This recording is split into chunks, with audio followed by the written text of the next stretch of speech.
11 ayın sultanı müqəddəs Ramazan ayımız axır ki gəldi çatdı və mən bugün bu aya Ramazan pidesi ilə başlamaq istədim. Keçirik reseptə.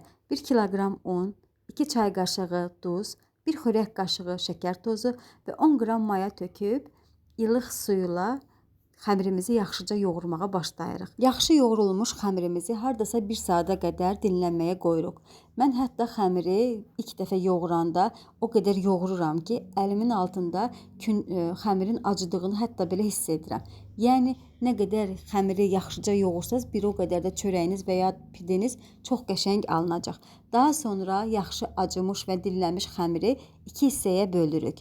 Videoda görsəndiyi kimi büküb və kənarda hardasa 10-15 dəqiqə qədər yenə də gözlədirik ki, kündədə də özünü tutsun. Mən pidenin yanında dovğa da edirdim deyə elə həmən kündələri gözləyən vaxtı göyərtilərimizi yaxşıca yuyub və doğramağa başladım. Elə ki, kündələrimiz gəldi, eyni anda da dovğanı bişirməyə başladım. Daha sonra yaxşı gəlmiş kündəni də listimizə yayırıq və üzərinə yumurta sarısı çəkirik. Videoda görsəndiyi kimi forma verib, üzərinə çörək otu və küncüt səpirik. 180 dərəcədə, alt-üst rejimdə, əvvəlcədən qızdırılmış sobada qəşəng qızarana qədər üstü bişiririk. Allah tutulan bütün oruçları qəbul eləsin. Nə niyyətiniz var, nə duanız varsa Allah qəbul eləsin inşallah.